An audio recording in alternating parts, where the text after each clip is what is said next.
Hi everyone. I've gotten some questions on how to answer the DeltaMath questions, particularly the ones that you need to answer in simplest radical form. So in this triangle that I have here, and this is a problem from your assignment, but they're randomly generated, so you may never actually see this problem. I know the longer leg, and I have to get back and find the shorter leg. In order to do this, I have to divide by the square root of 3.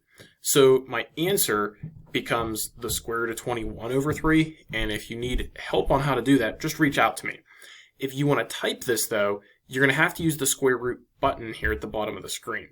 The square root button will give you the square root, and you can type 21 inside of it. Hit the right arrow, and it will get you outside of the square root, and then you hit the slash for a fraction, and then you can type the 3. If I submit this, it should be correct. Hey, and that's how it worked out.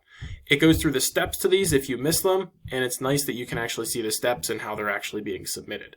If you have questions, though, please reach out and ask me how to do those. Here's another problem. In this one, it is a 45, 45, 90, so I'd have to divide by the square root of 2. So let's see, 3 divided by the square root of 2, and I'm doing this off to the side. It'll give me 3 square roots of 2 over 2. To type this, I'd hit 3, I'd hit square root 2, and then hit my fraction, which is the slash, and put it over 2. The keyboard off to the side here, it will allow you to type these as well. The a to the b power makes an exponent that is unknown, so like I could enter my own exponent here, or I could hit the a squared and just make it a squared. I don't need those.